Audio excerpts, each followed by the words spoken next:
They said she was buried with the crash, but there she stood, boots on tarmac, defying the grave. No ceremony, no rank, just a vest that caught the morning sun. Like a spotlight cast on a ghost they couldn't erase. Another punishment, another exile. That's the lie they told her. That she didn't matter. That the war had moved on. But then, the radio gasped, crackled, and the voice that was never meant to speak again spoke. Ghost lead actual, cleared for emergency descent. 18 months. 18 flags folded. 18 names never said aloud. And yet she answered like her blood had waited for this command. The aircraft dipped its wing. Not in protocol, but in recognition. The kind you give to the one soul who knows the truth still burns. And as its wheels kissed the earth, it wasn't just a plane that landed. It was the past, the secret, the reckoning. Before we go any further, tell me, what corner of the world are you watching from? And if this story stirred something in you, hit subscribe. There are more hidden truths, buried deep in the shadows of military silence. And we're just getting started. The transport plane struck the ground at Outpost Serpentine with a jolt that didn't feel like coincidence, but like a signature. The military's final punctuation mark. On the life and service of Commander Elira Thorne. Dust rose in heavy spirals, coiling through the rain-thick air. As she stepped off the ramp, a shadow with duffel bags slung tight across her frame. 15 years in uniform, 38 winters weathered in war zones and briefings. And this? A forgotten slab of concrete carved into the mountainside, bordered by thorn scrub and silence, waiting for her. Lieutenant Zephyr, clipboard in hand, nods sharp as the cold. Young, ambitious, and unable to hold eye contact long enough to mean anything. Commander Thorne, he murmured, checking the manifest as if more were expected. There weren't. No convoy, no ceremony. Just her. Welcome to Serpentine. Follow me. His tour was mechanical. Barracks minimal. Mess hall functional. Comm center locked. Control tower surprisingly well stocked. For a place he kept calling low priority. He gestured outward, toward a horizon so empty it whispered. Nothing much happens out here, he said. 2 supply drops a week. Occasional training flights. Do not expect excitement. Elira said nothing, but her eyes moved. To the walls. To the consoles. To the antennae blinking like unspoken questions. Advanced radar. Secure lines. Too much tech for too little purpose. Lieutenant Zephyr shifted uncomfortably under her silence. Standard issue, he offered. Elira's gaze stayed fixed, on the satellite tracking arrays visible through the fogged window. Her voice was calm. Those aren't standard issue. Her gaze cut through the window's dust.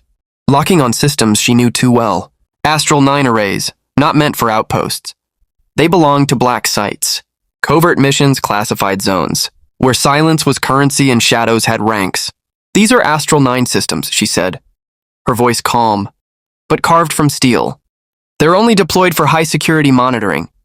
Lieutenant Zephyr stepped in quick, too quick. Your duties are simple, he said, cutting her sentence like it was a threat. Tower duty, 0600 to 800. Tarmac duty, 1800 to 2200. Every day. He repeated it every day. Like a rhythm, like a cell door closing. When does my replacement arrive? She asked. His smile barely stretched. Never made it to his eyes. Replacement? A pause, too precise. This isn't a rotation, Commander. This is your permanent assignment. Until further notice. He handed her a reflective vest and headset. Symbols of function, not purpose. From the far side of the control room, her name caught on a whisper like a curse. That's her. The one who challenged Colonel Vasile during Kestrel. Nearly compromised the whole op. She's lucky it's exile. Not a court-martial. The memory surged. Unbidden but unforgiving. A situation room.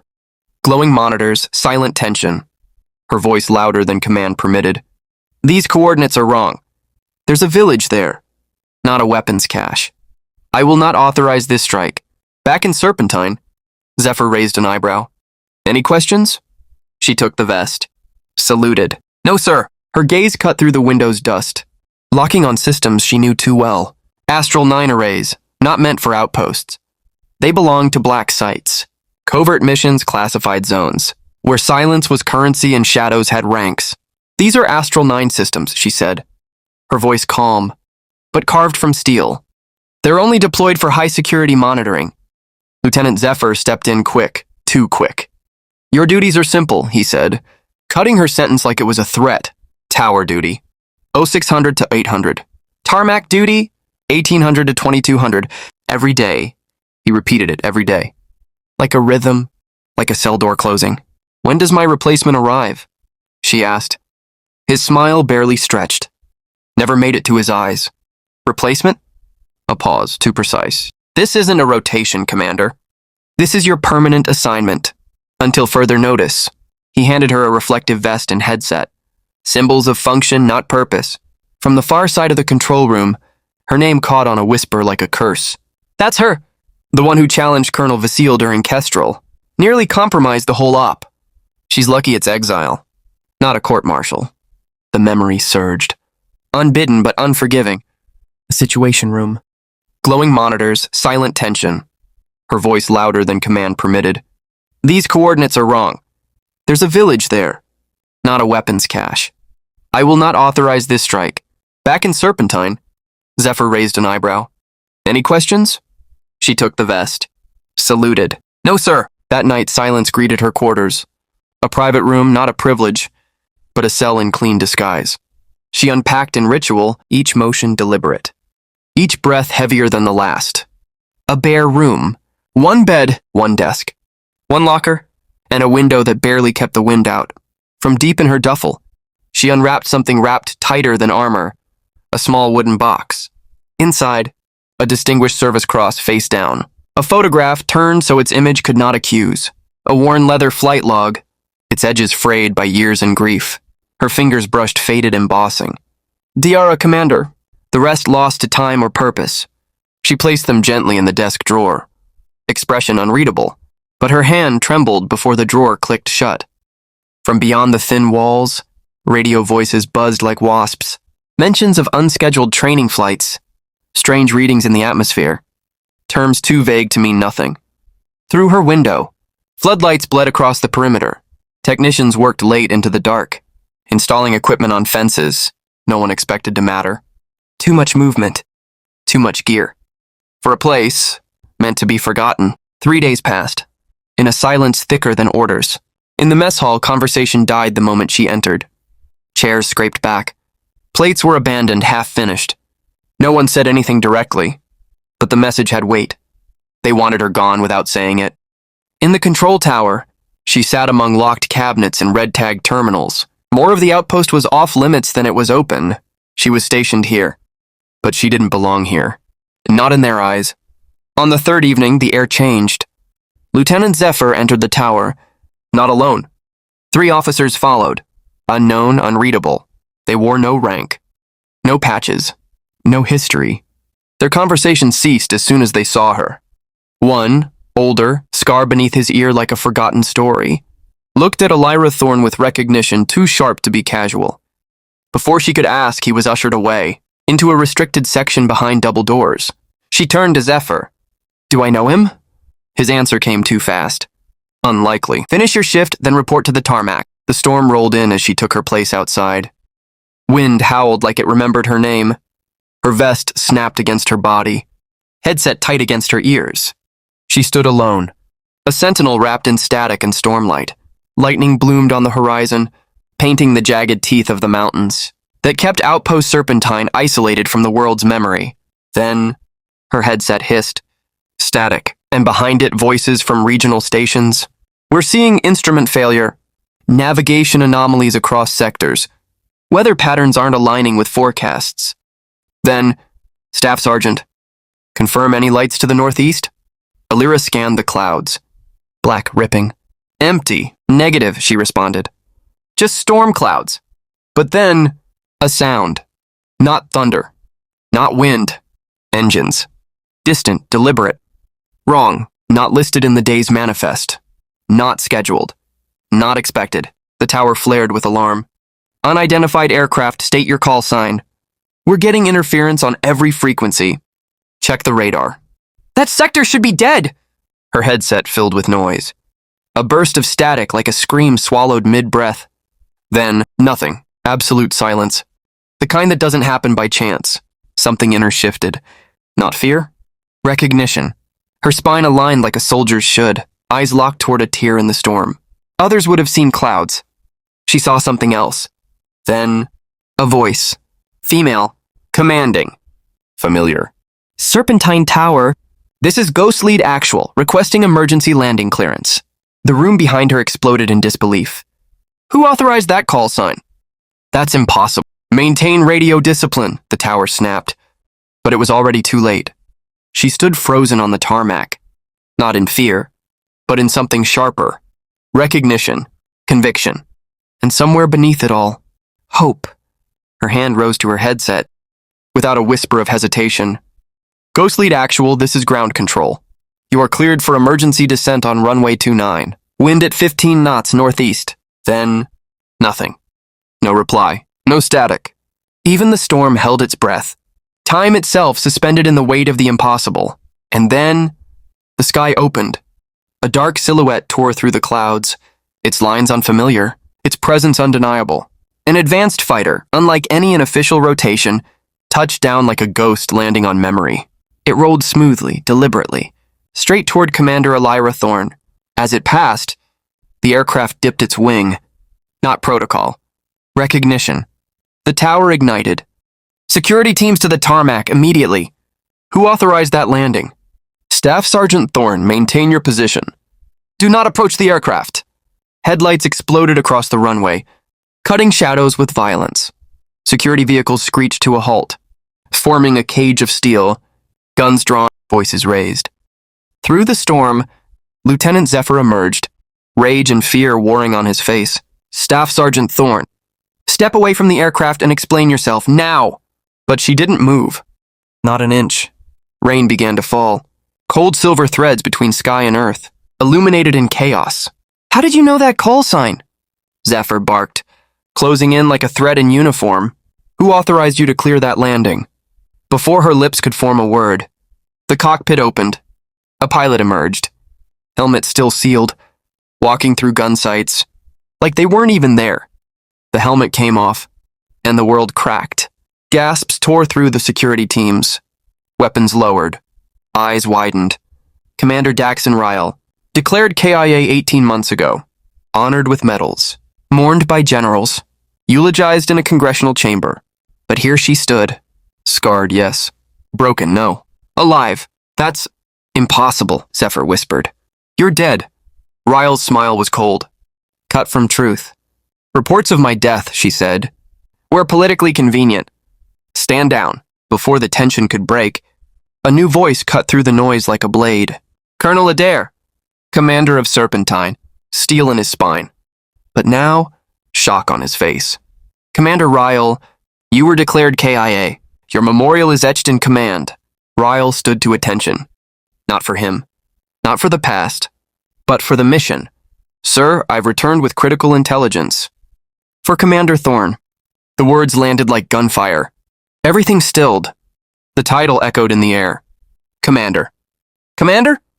Zephyr repeated. Disoriented, eyes turned. Mouths stayed shut. But all of them were staring. At her. At Elira Thorne.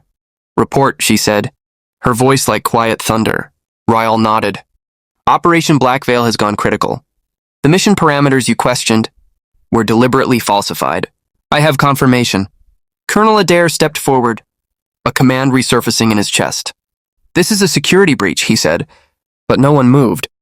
Because for the first time, truth had landed on the runway. With its wings spread wide, both of you are to be detained until proper authorities can investigate these claims. That won't be necessary. The colonel's voice shifted, no longer subdued but sharp and commanding. The kind of voice that turned heads in war rooms and silenced noise in a crisis. A shift that told everyone in the room she was done pretending. Washington is expecting Commander Ryle's transmission within the hour. Any delay will trigger protocols you do not want activated. This is absurd, Zephyr sputtered, face flushing. She's a staff sergeant. She runs traffic control. Is she? Commander Daxon Ryle stepped forward, holding out a data drive. Or is she Commander Elira Thorne, 87th Special Aviation Division, deliberately buried here after she uncovered the truth about Operation Black Veil? Images raced through Elira's mind like lightning striking memory. Herself in a different uniform, not the dull fatigues of a forgotten staff sergeant, but the sharp insignia of a commander. She saw herself beside Daxon in high-level briefings, Heated arguments flaring around strategy maps and encrypted reports. Those coordinates target civilians. I won't authorize falsified objectives. A general leaning close, his voice oily and cold. Then maybe it's time you took a less visible role, Commander. Back in the present, Ryle pressed the data drive into Alira's hand. Everything we suspected. The village. The cover-up. And what they've been testing in the airspace above Serpentine. Colonel Adair took a tense step forward, his hand creeping toward his holster. Commander Thorne, stand down.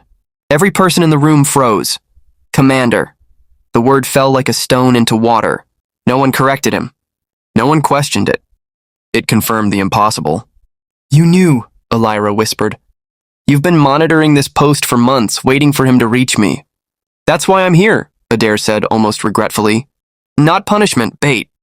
You don't understand what's at stake, he started. I understand perfectly. Alira cut him off. I discovered your experimental program was targeting civilians. A court-martial would have raised too many questions, so you stripped my rank, buried me in this dead-end post, and waited for me to disappear quietly. You didn't count on Dax and Ryle. And here I am, Ryle said, snapping to attention beside her. Commander Alira Thorne. Wing Commander. 87th Special Aviation Division. My superior officer. The only one who tried to stop Operation Black Veil. More headlights flared across the tarmac as additional security vehicles rolled in. Rain hammered the concrete, glinting off boots and windshields. Colonel Adair's eyes narrowed. His control was slipping, fast. How many others know? He growled. Ryle's smile was thin and cold. Everyone who needs to. Washington expects my transmission and... He checked his watch. 43 minutes. Understanding began to dawn on the security team. Their posture shifted. Weapons lowered. The room's energy changed from obedience to doubt. From command to chaos. Lieutenant Zephyr's voice was quiet, almost reverent. You were... I was the commanding officer of the unit your superiors tried to erase, Alira replied. Her voice was steady now, even as rain soaked through her uniform and hair. And now I'm back. Inside the control tower, everything was different. The outsider now sat at the core. Commander Thorne worked the communication board like she'd never left. Eyes flicking between encrypted readouts and decoded channels. Commander Ryle stood beside her, coordinating with DC and beyond. Colonel Adair sat under armed guard, his face pale and empty. Transmission authenticated, a voice said through the comms. Stand by for Joint Chiefs. Lieutenant Zephyr hovered nearby, his clipboard now forgotten. He stared at Alira as though seeing her for the first time. Why didn't you say anything? All this time? Alira didn't even look up. Would you have believed me? A disgraced staff sergeant. Long erased from official records, now stands in a dimly lit command center, speaking the unthinkable. I might have, she says quietly, her eyes not flinching. Commander Alira Thorne finally meets her gaze. Then you would have disappeared too. Around them, high-security monitors flashed to life. Restricted files once thought deleted. Operation reports. Surveillance logs. Targeting coordinates. All pointing to one harrowing truth. An experimental aviation. Program tested not over empty. Terrain as claimed. But over living, breathing villages. They said it was essential, speaks Colonel Adair almost to himself. Next-gen aerial supremacy. For national security. At what cost? Thorne snaps. How many civilians did you sacrifice for your next generation? Adair falls silent. Suddenly, the main screen shifts, revealing a dark, polished war room. 5 stars glint on the shoulder of the man at the center. Commander Thorne, the Joint Chiefs Chairman, General Corwin Hask addresses formally. It seems we have much to discuss. Yes, sir, she responds coldly. Let's begin with why the 87th E. Division was dismantled after discovering civilian deaths, and why Commander Dax and Ryle was declared dead instead of allowed to testify. The silence is deafening. Secure the facility, the chairman barks. Full lockdown. No signals in or out. Commander Thorne reinstated. Effective immediately. The room erupts in motion. Personnel rush. Doors seal. Radios go silent. Ryle approaches Thorne. It worked. They can't bury this anymore. Thorne's eyes narrow. This is only the beginning. They'll try to spin it. Minimize it. Not this time, Ryle replies, holding out a second drive. Because what I brought isn't just evidence of what happened. It's proof of what they're planning next. As dawn breaks over Serpentine Base, military transport planes touch down in succession. MPs flood the perimeter. Tech team storm server rooms. A ghost facility becomes the epicenter of a secret unraveling. They're moving fast, Ryle observes, standing beside her at the observation tower. Fear makes people fast, Thorne mutters. They want to get ahead of the leak. Too late. Ryle hands over a tablet.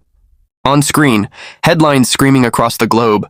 Mysterious aircraft sightings investigated. Pentagon orders review. Congress calls emergency hearing. Thorne's jaw clenches. Someone else knew. I had failsafes, Ryle nods. If I didn't check in, selected files would auto-release to trusted sources. Just then, a line of black SUVs enters the compound. Leading them, General Hask himself. His face is thunderous. His walk is war. This won't be pretty, Thorne says, straightening her uniform, still bearing the staff sergeant insignia, despite being fully reinstated. It was never going to be, Ryle answers. Inside the briefing room, the air is ice.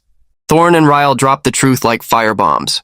Slide after slide, frame after frame, years of lies finally exposed. General Hask listens, face locked in a mask of stone. Operation Blackle, Thorne begins, cooing a satellite image, was sold as a limited propulsion test. Cloaking technology, advanced stealth. I oversaw flight safety, she continues, but no one told us the emissions were radioactive. And those emissions, Ryle interjects, spread through nearby towns, affecting hundreds. When I filed reports, Thorne says bitterly, they vanished. And when she refused to stop, Ryle adds, voice cold, they gave her a choice.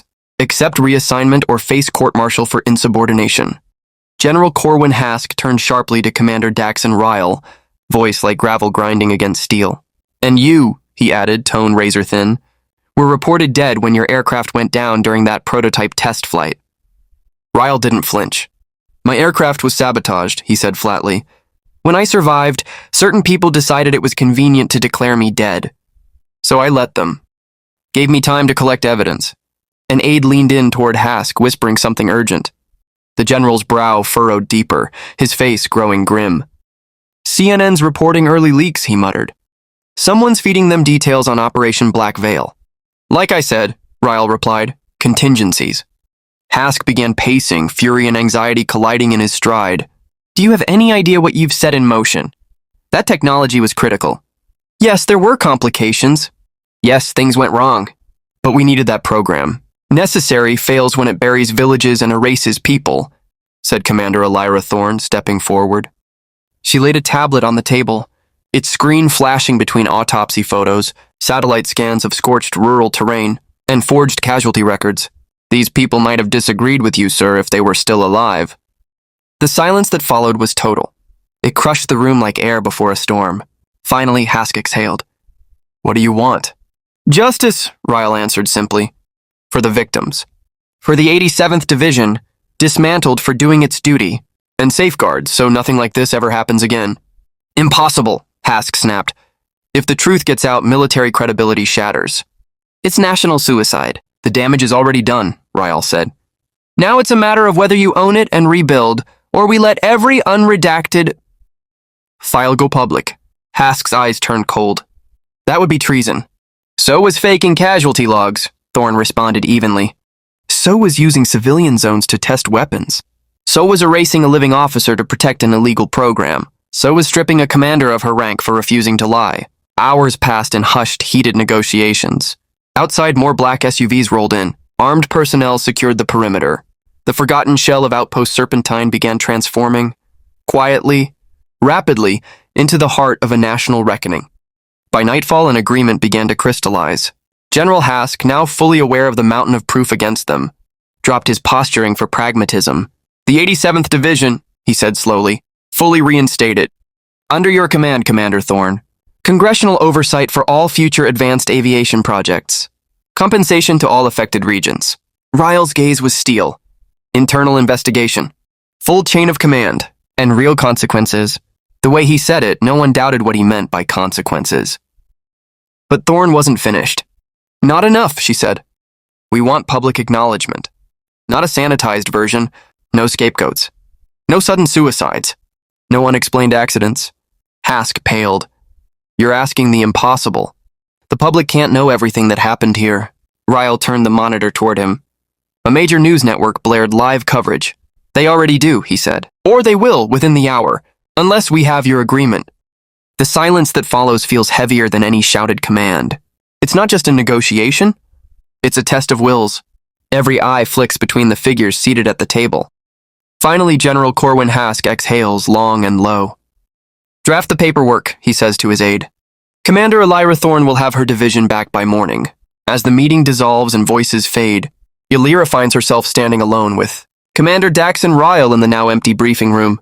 You think they'll honor it, she asks. They don't have a choice, Ryle replies without hesitation. Too many eyes watching now. Too much evidence in secure hands. They'll try to contain it, spin it, bury the worst of it. But they can't unring the bell. His lips twitch in a wry, fleeting smile. That, he adds, is why we need the 87th back in the air. The next few days blur into movement, briefings, reassignments, and subtle shifts in how people look at her. Elira's Spartan barracks are replaced with officers' quarters. Her staff sergeant insignia vanishes, replaced in a rushed, quiet ceremony with the double bars of a commander. It feels more like political damage control than any celebration. After the ceremony, Lieutenant Zephyr approaches, his posture uncertain. Commander, he begins, I want to apologize for my part in how things were handled. Were you briefed on who I really was? Elira asks directly. No, ma'am. We were told you were a disciplinary transfer after refusing an op. Then you have nothing to apologize for, she says calmly. You followed orders based on the information given. I can't fault that. What happens to Serpentine now, he asks. It becomes headquarters for the 87th, she says. All this tech wasn't about tracking supply drops. It was monitoring for the exact scenario we just lived through. They suspected Ryle was alive. Posting me here was bait. Just in case. 1 week later, a formal delegation arrives from Washington to codify the agreements. Elira, dressed in her full uniform, stands beneath the glare of cameras as sanitized statements fill the air. Politicians boast of military transparency. General Hask speaks of correcting oversight regarding her command. But the real work happens in quiet. Secured rooms, briefings with select congressional reps. Elira and Ryle reveal the truth. Hard evidence spread across multiple locations, with contingency triggers in case either of them vanishes. This isn't over, Ryle says quietly as they watch the motorcade disappear. They conceded this battle. The war isn't done. Then we choose our next pilots carefully, Elira replies. People who'll question the right things at the right time. People who know a chain of command should never outrank conscience. I may know a few, Ryle answers, a rare smile touching his face. The congressional hearing room falls to a hush. Commander Elira Thorne finishes her testimony, the medals on her chest gleaming, her posture unflinching. And you believe these operations continued even after your initial report? Asks the committee chair.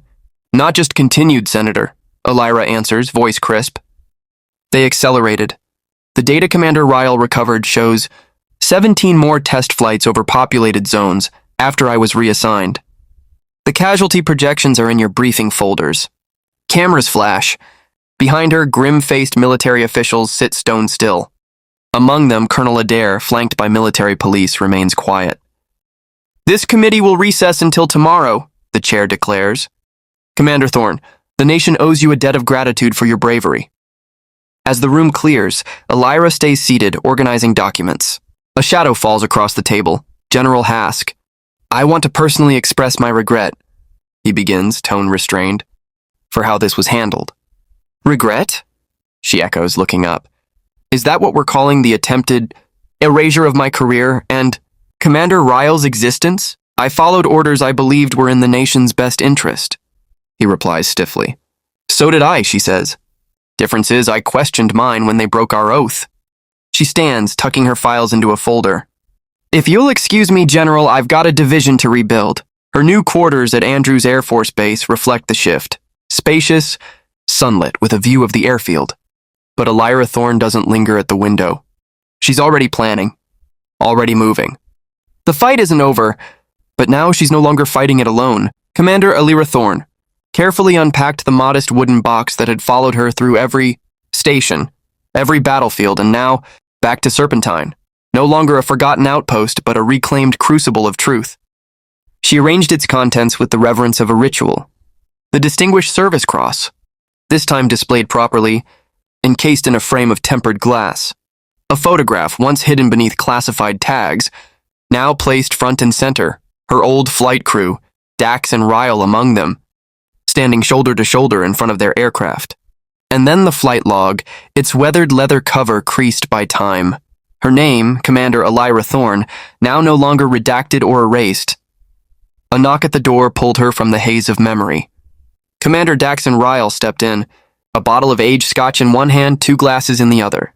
"It's done," he said, voice low but resolute. "The last of the charges have been filed. Everyone complicit will answer." Elira didn't look up. Her gaze was fixed on the photo. Several faces bore black ribbons, symbols of lives lost before the truth was free to surface. "Not everyone," she murmured. "Some of them didn't live long enough to see this day." Daxon poured the scotch, setting one glass before her, the other in his own hand. "That's why what we do next has to matter even more. The 87th is coming back," he continued. "Full roster. New aircraft. Broader mandate. Congressional oversight this time. No more shadows. No more secrets." She accepted the glass but didn't drink. Her fingers curled around it, thoughtful. "And you really believe they'll let us operate independently? After we expose this? After we embarrassed half the Pentagon?" Daxon offered a faint, grim smile. "They don't get a vote anymore. Your testimony goes public tomorrow unless they cooperate." He sat across from her. "And let's be honest, they need us now." "Because of what you found?" she asked, lifting an eyebrow. Daxon nodded and slid a secure military tablet across the table. They weren't just testing weapons. It was more than that. Something they stumbled onto. Something they've been trying to suppress ever since. Elira activated the tablet. The first few images were grainy, distorted by interference. But with each tap and swipe, they sharpened, aircraft in flight. Conventional in shape, but surrounded by a strange glow, almost ethereal, bending light around the fuselage. "These were taken during the last Black Veil test flight," Daxon said quietly. "The one I was supposedly killed in. Atmospheric distortion?" Elira guessed, though the doubt was already creeping into her tone. "I thought so too," Daxon said, leaning in. "But the patterns don't match turbulence. They don't match anything in our classified physics models either." He looked her dead in the eye. This wasn't about cloaking tech. It was about contact, accept reassignment or face court-martial for insubordination. General Corwin Hask turned sharply to Commander Daxon Ryle, voice like gravel grinding against steel. "And you," he added, tone razor-thin, "were reported dead when your aircraft went down during that prototype test flight." Ryle didn't flinch. "My aircraft was sabotaged," he said flatly. "When I survived, certain people decided it was convenient to declare me dead. So I let them. Gave me time to collect evidence." An aide leaned in toward Hask, whispering something urgent. The general's brow furrowed deeper, his face growing grim. "CNN's reporting early leaks," he muttered. "Someone's feeding them details on Operation Black Veil." "Like I said," Ryle replied, "contingencies." Hask began pacing, fury and anxiety colliding in his stride. "Do you have any idea what you've set in motion? That technology was critical. Yes, there were complications. Yes, things went wrong. But we needed that program. Necessary fails when it buries villages and erases people," said Commander Elira Thorne, stepping forward. She laid a tablet on the table, its screen flashing between autopsy photos, satellite scans of scorched rural terrain, and forged casualty records. "These people might have disagreed with you, sir, if they were still alive." The silence that followed was total. It crushed the room like air before a storm. Finally, Hask exhaled. "What do you want?" "Justice," Ryle answered simply. "For the victims. For the 87th Division, dismantled for doing its duty, and safeguards so nothing like this ever happens again." "Impossible," Hask snapped. "If the truth gets out, military credibility shatters. It's national suicide. Accept reassignment or face court-martial for insubordination." General Corwin Hask turned sharply to Commander Daxon Ryle, voice like gravel grinding against steel. "And you," he added, tone razor-thin, "were reported dead when your aircraft went down during that prototype test flight." Ryle didn't flinch. "My aircraft was sabotaged," he said flatly. "When I survived, certain people decided it was convenient to declare me dead. So I let them. Gave me time to collect evidence." An aide leaned in toward Hask, whispering something urgent. The general's brow furrowed deeper, his face growing grim. "CNN's reporting early leaks," he muttered. "Someone's feeding them details on Operation Black Veil." "Like I said," Ryle replied, Contingencies. Hask began pacing, fury and anxiety colliding in his stride. Do you have any idea what you've set in motion? That technology was critical. Yes, there were complications. Yes, things went wrong. But we needed that program. Necessary fails when it buries villages and erases people, said Commander Elira Thorne, stepping forward. She laid a tablet on the table, its screen flashing between autopsy photos, satellite scans of scorched rural terrain, and forged casualty records. These people might have disagreed with you, sir, if they were still alive. The silence that followed was total. It crushed the room like air before a storm. Finally, Hask exhaled.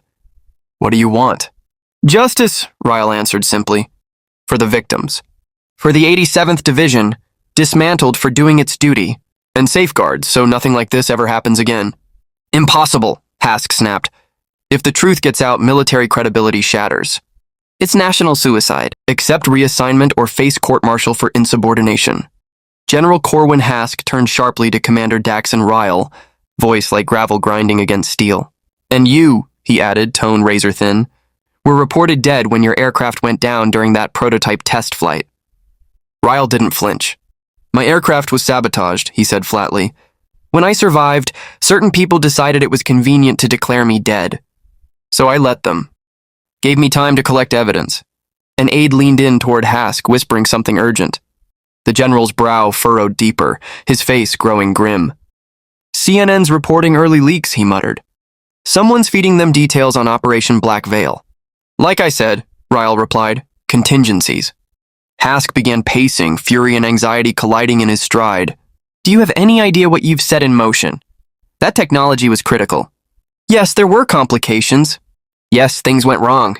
But we needed that program. Necessary fails when it buries villages and erases people, said Commander Elira Thorne, stepping forward.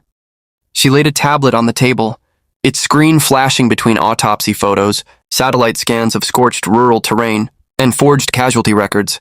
These people might have disagreed with you, sir, if they were still alive. The silence that followed was total. It crushed the room like air before a storm. Finally, Hask exhaled. What do you want? Justice, Ryle answered simply. For the victims. For the 87th Division, dismantled for doing its duty, and safeguards so nothing like this ever happens again. Impossible, Hask snapped. If the truth gets out, military credibility shatters. It's national suicide. The damage is already done, Ryle said. Now it's a matter of whether you own it and rebuild, or we let every unredacted file go public. Hask's eyes turned cold. That would be treason. So was faking casualty logs, Thorne responded evenly. So was using civilian zones to test weapons. So was erasing a living officer to protect an illegal program. So was stripping a commander of her rank for refusing to lie. Hours passed in hushed, heated negotiations. Outside, more black SUVs rolled in. Armed personnel secured the perimeter. The forgotten shell of Outpost Serpentine began transforming, quietly, rapidly, into the heart of a national reckoning. By nightfall, an agreement began to crystallize. General Hask, now fully aware of the mountain of proof against them, dropped his posturing for pragmatism. The 87th Division, he said slowly, fully reinstated.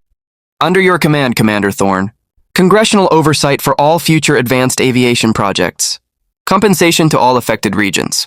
Ryle's gaze was steel. Internal investigation. Full chain of command. And real consequences. The way he said it, no one doubted what he meant by consequences. But Thorne wasn't finished. Not enough, she said. We want public acknowledgement. Not a sanitized version. No scapegoats. No sudden suicides. No unexplained accidents. Hask paled. You're asking the impossible. The public can't know everything that happened here. Ryle turned the monitor toward him. A major news network blared live coverage. They already do, he said. The chamber fell into a tense, expectant silence as the committee members exchanged uncertain glances. Finally, the chair leaned forward. What exactly are you proposing, Commander? Commander Elira Thorne stood unwavering. The full reinstatement of the 87th. Tactical division under its original directive, she declared, with enhanced congressional oversight and complete operational transparency. No more civilian casualties, no more buried reports, no more black veil. She glanced around the room. And if these phenomena prove hostile, then at least we'll be prepared based on knowledge, not fear. But according to our preliminary analysis, she added firmly, Their behavior suggests surveillance, observation, not aggression. By the end of the hearing, a historic shift was in motion. A new doctrine was forming, one rooted in calculated clarity instead of blind defense. The 87th would be reactivated with Commander Thorne at the helm and Commander Daxon Ryle as her trusted second-in-command. Their mission, to develop first contact protocols, while maintaining air dominance and security. 2 weeks later, under a cloudy morning sky at Andrews Air Force Base, a quiet but resolute ceremony took place. Commander Thorne stood before the gathered.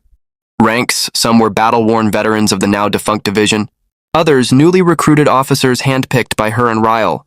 "What begins today," she said, her voice ringing with authority, "has no precedent. We're entering airspace that doesn't belong to any flag, any nation, or any doctrine." She paced slowly. "Some of you know fragments of what we've encountered. The rest of you will be fully briefed shortly. But what matters now is this: everything we thought we knew about our skies is about to be rewritten." After the ceremony concluded, General Corwin Hask approached quietly. His posture was firm but measured. "Commander, a word." They moved aside, out of earshot of the gathered officers. "The Joint Chiefs are uneasy," Hask admitted without pleasantries. "Your emphasis on diplomacy over defense, some see it as reckless." Thorne met his gaze, calm and resolute. "General, their old approach cost us lives, innocent lives, and we gained nothing. If these craft possess capabilities beyond ours, then assuming they're hostile without proof only escalates risk." Hask's jaw tightened. "Presence without permission is by nature a threat." Thorne shook her head. "Not always. Assumption is not strategy, General. It's fear wearing a uniform." There was a pause, one heavy with history, futures, and the burden of command. Then Hask spoke again, his voice low. "You've got 2 months. Deliver results, or they'll shut you down again." Thorne nodded once. "Then let's make every day count. The 87th will proceed as authorized by Congress, with full transparency and oversight. Be careful," General Corwin Hask warns, his tone low, deliberate. "You've won this battle. But many in the Pentagon still see you as a traitor, not a whistleblower." "Then they should be very concerned," Commander Elira Thorne replies coolly, "about what Commander Ryle and I might reveal if anything impedes our mission." She doesn't wait for a response. "Good day, General." As preparations accelerate for their first official mission, Elira finds herself stationed inside the newly constructed operations center at Andrews, the scent of fresh paint still clinging to the walls. Screens flicker to life all around her. Beside her, Daxon Ryle studies the tactical display. They lean closer over the projection, the light casting sharp lines across their focused expressions. "They're following a pattern," Ryle murmurs, drawing his finger across arcs of flight paths. "These aren't random appearances. There's logic here." "Mapping?" Elira asks. "Maybe, or environmental sampling. Could be a form of remote monitoring." He pauses. "But why the interest in military installations?" "Wouldn't you be curious?" Elira counters. "If you found the only other technological species in your neighborhood?" Their discussion is interrupted by the duty officer rushing in, holding out a report. "Commander, tracking an anomaly. Same energy signature as previous encounters. But the pattern is different." "How?" Elira asks, already moving. "It's holding position, circling, not passing through like before. And it's broadcasting." Elira's head snaps up. "Broadcasting what?" "A signal, repeating. We ran an analysis. It's mathematical, structured, intentional." Elira and Ryle lock eyes. "They heard us talking about them," Ryle whispers. "No," Elira corrects softly. "They heard me testifying. They heard us change course." As the formation soars into the pale dawn, banking east toward the unknown, the base slips behind them. Back at headquarters, a maintenance worker gently removes a tarnished plaque from the memorial wall. It reads, "Commander Daxon Ryle, KIA." Beside it, another plaque once read, "Commander Elira Thorne, retired." The word retired is being scraped away letter by letter. As the lead aircraft vanishes into the clouds, it dips its wing toward the sun, an echo of the night when a dead commander returned, and a silenced officer reclaimed her voice.